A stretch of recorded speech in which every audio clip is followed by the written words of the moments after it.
And now it is time to welcome our first guest in a segment we call Dog Mom Biz.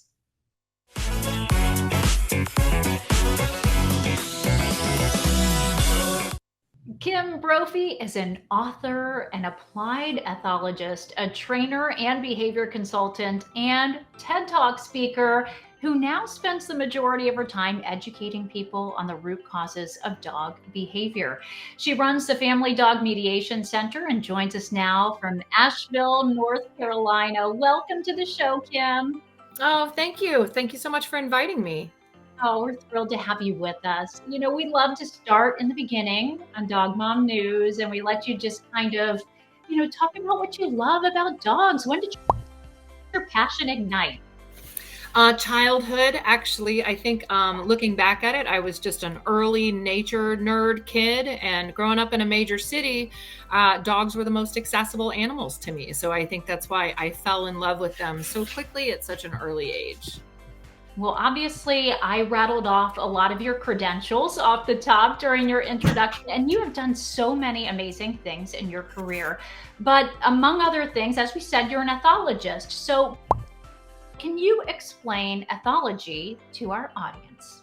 Sure, yeah, and it's important to qualify that it is applied ethologists because they're a little different. So the field of ethology historically is the study of animal behavior in their natural habitat, and the field of applied ethology is the study of animal behavior, including us human behavior, in captive and domesticated species.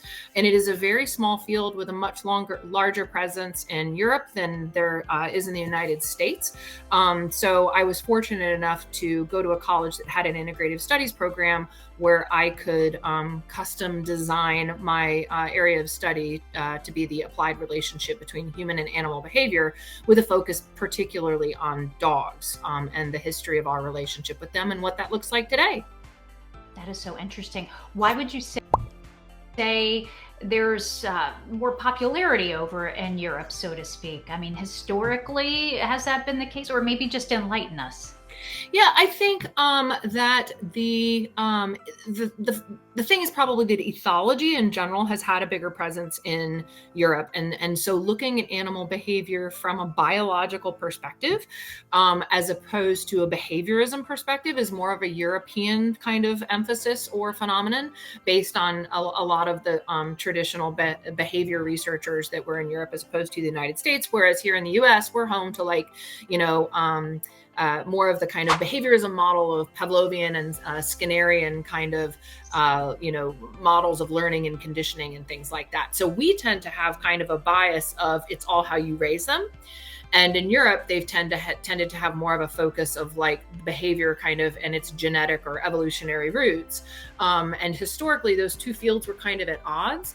But increasingly, of course, science is becoming more interdisciplinary in academia as well as in practice. And the field of applied ethology emerged a few decades ago, which is really a field that is comprised largely of people with a variety of different backgrounds working with those same goals in mind in terms of ultimate welfare, as well as behavior for animals that are living in captivity, like in zoos and on farms, as well as our companion animals like dogs. Wow, I find all of this so fascinating, really. As a person who's just spent a lot of time on this topic, tell us, has the relationship between humans and dogs changed over time? And if so, would you say more of a positive or a negative way? Yeah, and it definitely has changed. To answer your question, just in a quick nutshell, it absolutely has changed. And one of the things that I really enjoy sharing with the public, as well as professionals, is putting our modern relationship with pet dogs in the context of our great evolutionary history with dogs, right? So humans have been been on the earth about 200,000 years. Dogs have been on the earth for 10 to 40,000 years alongside people. And if we really put it in perspective, to appreciate that they've only been exclusively captive, meaning on leashes, in yards, behind fences, in our houses, for really just the last couple decades, right? So I grew up in Atlanta, in a major city in the 70s, and the dogs were still loose. So that really puts it in perspective to see just how much change has happened literally in my lifetime, right? And we think this is just normal and this is how dogs are. But most people haven't really been taught, because of the messaging and the narratives in the pet industry, that most dogs were not actually artificially selected or bred to be pets. They were bred to be functional working partners and companions with humans, to perform a variety of behaviors that really we owe our survival as a species to, helping us with herding, protecting resources, eradicating varmints from our settlements, things like that. And so now we like the idea of them all just being kind of like unemployed lap dogs living in our apartments. And of course, it seems to us like they've got it made. But if you're as motivated of a person as I am, there's many of us that can imagine what it would feel like if we had a life of unemployment, where we never left the house and we were dependent on someone else just to go out to pee 3 times a day. And we were just that sedentary. So that's where a lot of the behavior problems are actually coming from. Sure. And you bring that up, and I have a personal story, because when my children were little, we're talking like maybe 4, 3, 2, my kids are rather close together in age, but anyway, they were just boom, boom, boom.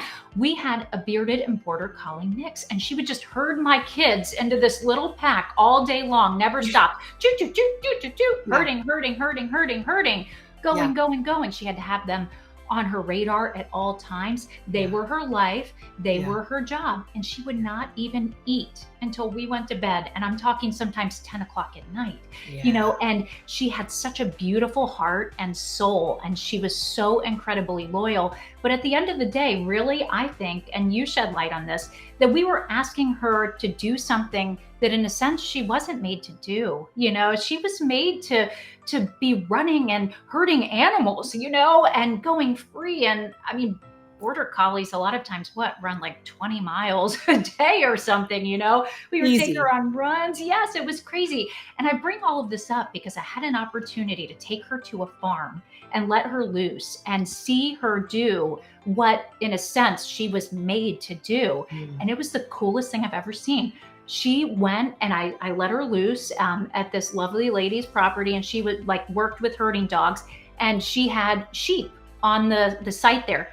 She had them herded into a little pack, and I'm talking less than a minute. And it was so incredible to see her do what she was made to do. So I bring all of that up because I'm asking you, I mean, like you said, we expect some dogs to be docile and calm and do just what we said. I mean, what we say, watch TV with us, hang out and be quiet and be obedient.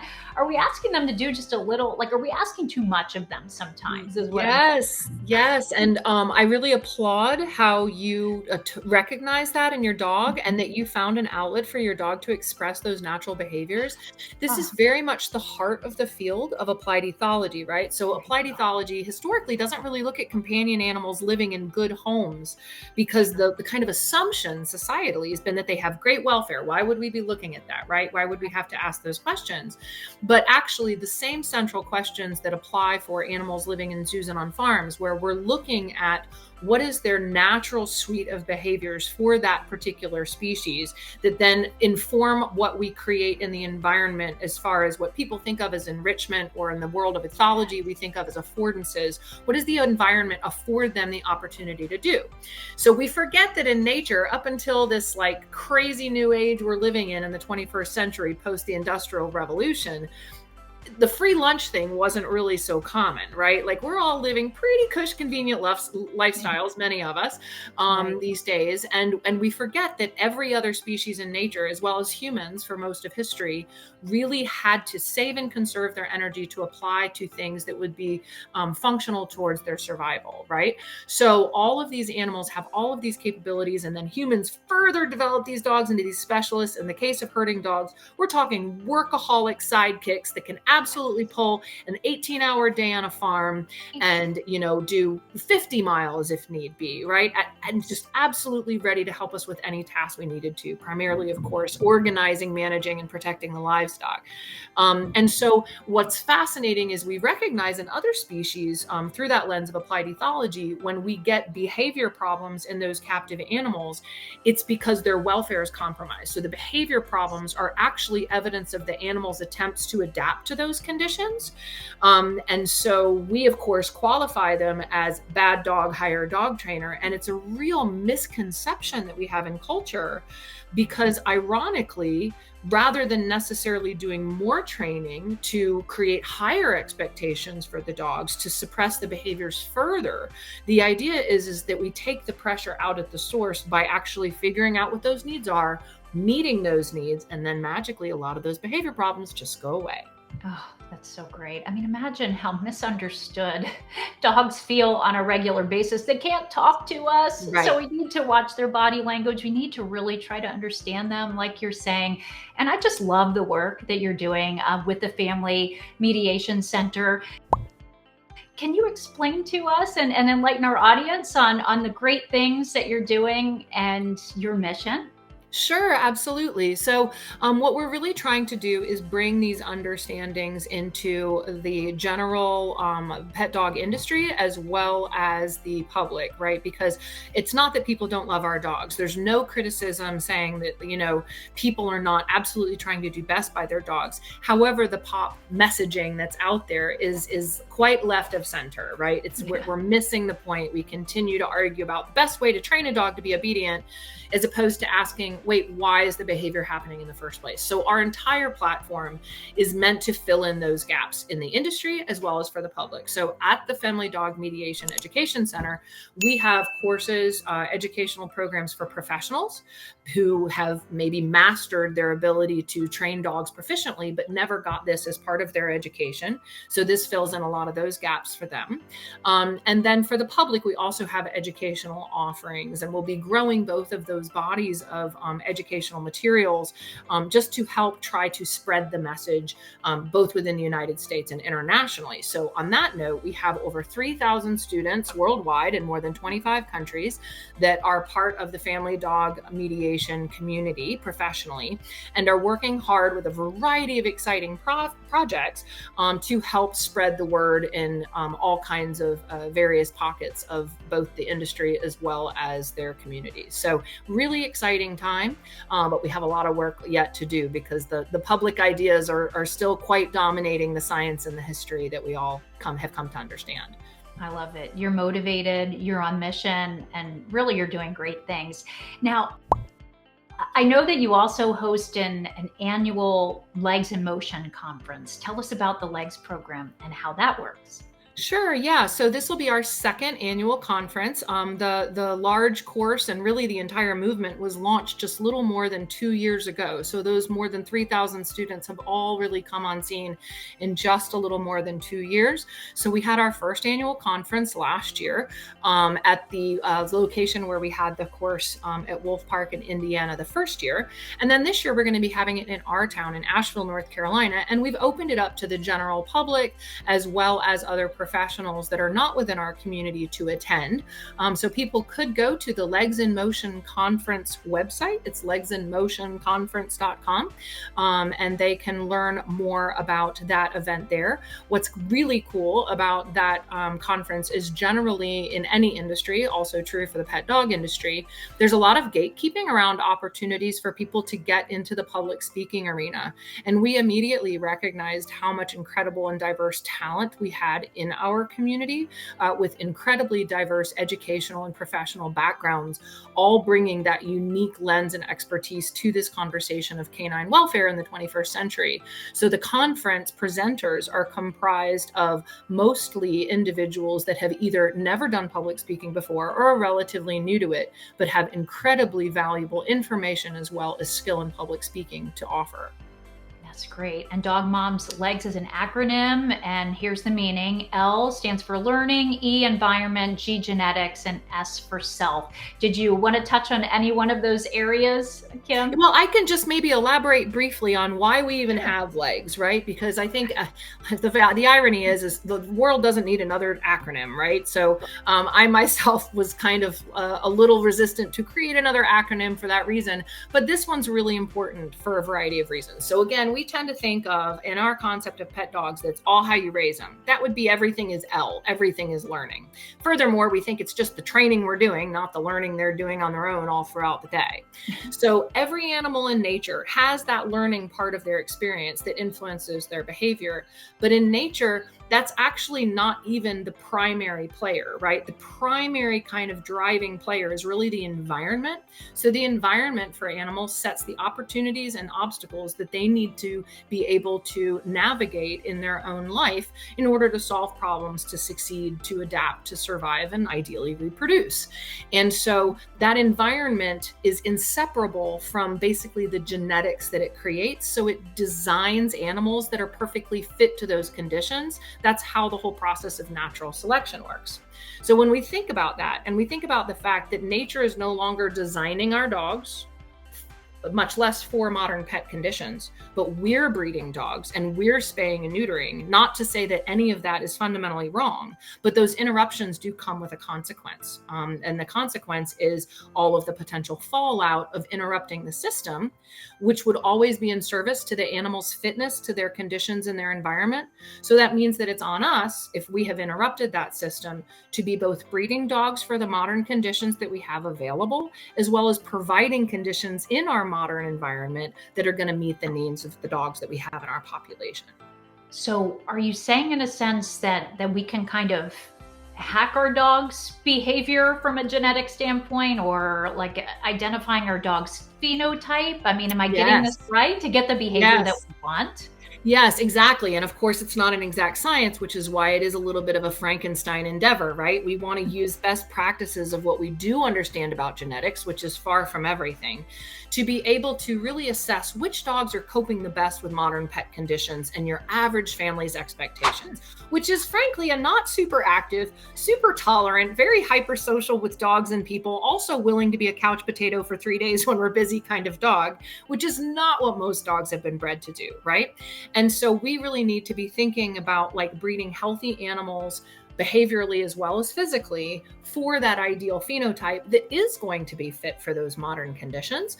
And then as individuals, of course, they're all going to have variation. That last piece, that self piece, that health piece is really important. And we should be talking about that, because I think sometimes we forget that some of the things that we think are super cute come with some serious health costs that really make life even harder for our dogs. So I think just really educating the public on the big picture of what responsibility we bear as pet dog lovers and families, I think it's important. I think we are ready to evolve the conversation as a society. Sure. Now, tell us about the Carl hack. This was really interesting. Yeah, no, this is super fun. And it's a great example of how family dog mediation is, per our tagline, beyond dog training. So it's not at all that we're suggesting that family dog mediation should replace dog training and that people never need to train their dogs. But we've kind of been told that training's the answer for everything. So if we're using the lens of applied ethology, like I was mentioning a minute ago, we think about changing the genes to better fit the environments we have, or we think about changing the environment to provide better affordances for the individuals, better enrichment opportunities to express natural behaviors. Enter the Carl hack, one of the best, easiest things every family can do. Many of us have dogs that are either the only dog in the household or don't have other dogs in the household that really want to be their constant playmates. So you bring home a new puppy, it's perfectly normal, natural behavior for them to want to be biting their playmates and wrestling and, beating the daylights out of each other for hours on end every day. This is part of normal social puppy behavior and development, even for many adult dogs, especially for puppies. So a lot of clients, of course, one of the top complaints they have for their puppy's behavior is he's biting the daylights out of me and everything in the house. So Carl is essentially the provision of a completely lifelike, full-size stuffed dog. Our favorites are from Melissa and Doug. It's a kid toy company, not a dog toy company, but they make very realistic stuffed dogs. Yeah. And providing that for your puppy, particularly at the witching hours in the morning and the evening when they're their naughtiest and really have a little bit of ants in their pants that they're needing to work out. So we can either animate Carl, the big stuffed dog, so that we're kind of playing Godzilla with it as a buffer between us and the puppy when they're playing. But also you might find that your dog spends an inordinate amount of time just roughhousing make-believe with Carl on their own, as my 150-pound puppy did for the last 3 nights in a row at the end of the day to work out all of that steam that he hadn't gotten out of his system yet. Oh, I love that. What a great idea. And I love just the practical tips too about, morning and evening and play with it and make sure they really bond with it, Right. Yeah. You also have Mr. Rogers hacks too. And I was a huge Mr. Rogers fan growing up.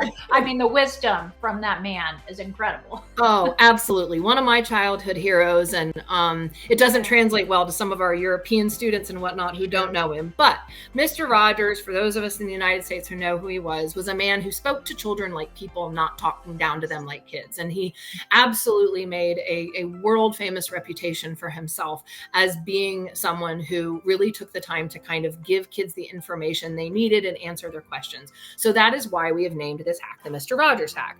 And this is also incredibly easy, counterintuitive, yet everyone, when we stop and ask ourselves, we look in the mirror and it makes perfect sense to us why this works. So we know that dogs can learn sit, down, stay, come, heel. Are you hungry? Do you want to go for a walk? Where's your ball? Whatever, right? They learn all kinds of things.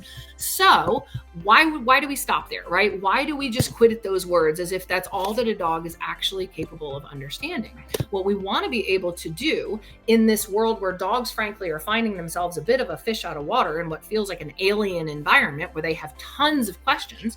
We all know toddlers have tons of questions. Dogs cognitively are basically hairy toddlers with 4 legs that never grow up and move out of the house and get a job, living in a world they don't understand. So they have all these questions. So the Mr. Rogers hack is going the whole 9 yards with talking to your dog, not like a crazy person about politics and your relationship with your husband, but actually about things that are relevant for the dog, narrating what you're doing, what's happening around them, what different things are in the environment, who the different players are in the environment. And the more information you give them, the less anxiety they have, because the more they can predict what's happening. So we encourage people just to speak with them in the same way you would if you were raising a small child. You're not actually having to use just one word commands, but you use small, simple phrases, and you're consistent with those simple phrases, and you associate those phrases with those things that are going on in your life day to day.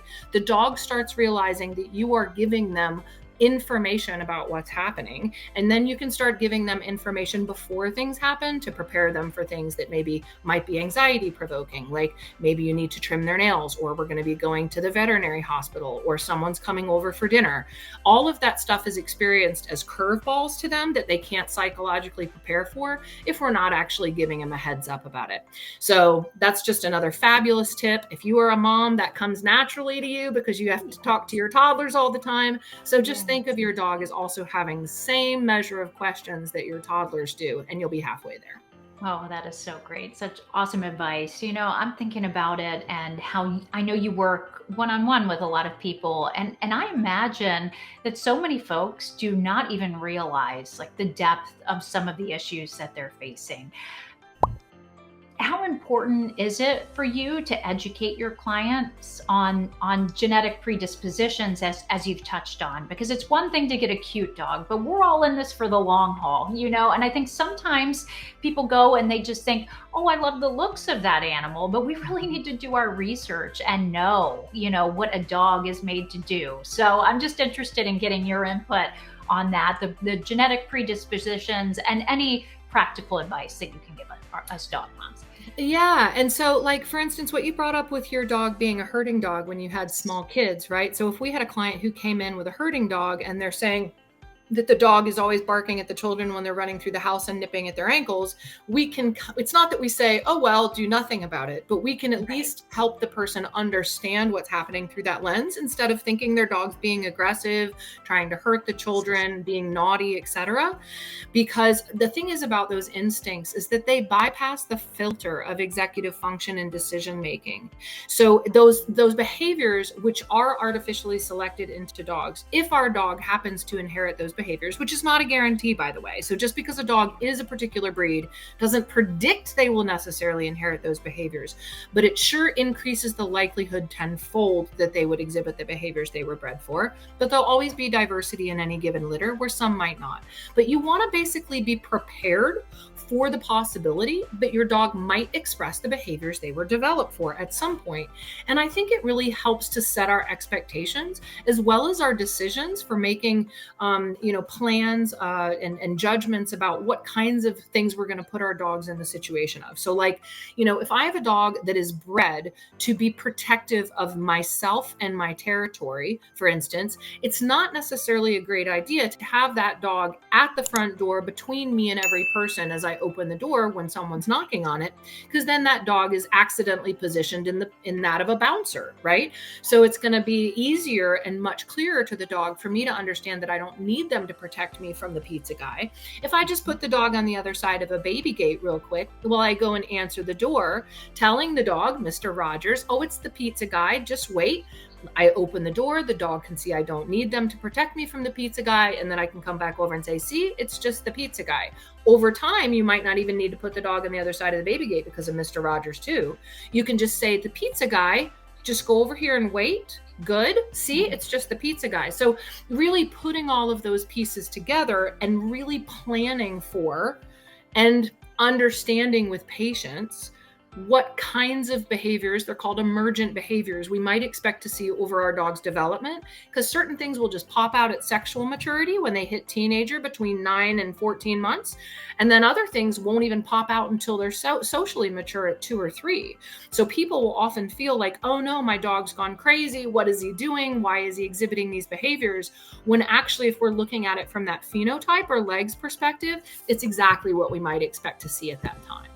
That is so interesting. I love the advice of just slowing everything down in a moment, right? Thinking ahead before you even get to that moment, but then putting those healthy boundaries in place, separating the dog and allowing the dog to see they're not threatened, you don't need them, and talking, communicating. All of that just seems so key. I love that. We tend to live in a kind of chaotic and distracted world. So I think the more that we can slow ourselves down too, just to think and be mindful of what is best for me in this situation, but also what is best for my dog. I think Right. a lot of times we often think about human psychology, right? And we're really eager to know and understand one another. But when we take on that responsibility of our pets, having that thoughtfulness is just so important. So I so appreciate Absolutely. the tips Yeah. that you shared.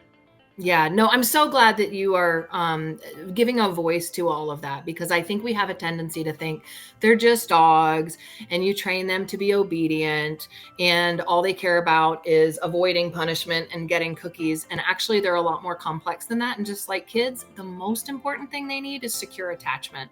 So thinking about that and thinking about how important that is in your relationship with your kids and the other people in your life, right? The trust, the respect, them knowing they can hang their hat on you come heck or high water, that really matters above everything else. Oh, love that, Kim. How can the dog moms watching keep informed of what's going on with you? What is the best way for them to go ahead and do that? Yeah, so folks, of course, can find me on Facebook if they'd like to do that. They can just put in Kim Brophey if they want to connect that way. Of course, they can go to the familydogmediation.com website or the legsinmotionconference.com website if they wanted to check out either of those things. And if you are as much of a nerd of dog moms as I am, and you like podcasts and YouTube, like long conversations about like deep dive rabbit holes, dog science stuff, if you put in my name and look for podcasts or videos, there'll be dozens and dozens that come up, and I talk with a lot of colleagues all over the world about a variety of really interesting topics. Oh, awesome. Say no more. I know all of us dog moms are going to be looking and listening. Kim Brophey of the Family Dog Mediation Center, thank you so much. You take care, Kim. Thank you. You too. Thanks so much for watching this Dog Mom News clip. Be sure to like, comment, and subscribe to our YouTube channel for more awesome and informative Dog Mom News content. And while you're at it, ring the bell so that you can find out about more content in real time. You don't want to miss it. Thanks for watching, everyone.